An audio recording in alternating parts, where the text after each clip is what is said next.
nanti kasih anjing si beong musuhan terus ini omongkeun jol kontak ngagorekeun teh abdi jeung pelantaran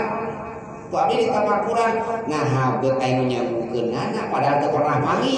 si anjing si beong teh tapi iblis nyambukeun anak kieu teh ngahajar dipaseakeun jadi makin naon ka didinya urang liubahi bihi ulama niatan sawat liubahi bihi ulama hayang bermegah-megahan jeung jalmi-jalmi anu seueur elmuna janten jalmi-jalmi anu seueur ilmu mah di mana seueur ilmu teh beuki tunduk ciri nanti gitu jiga parek tambah ilmu tambah tawadu seueur ilmu teh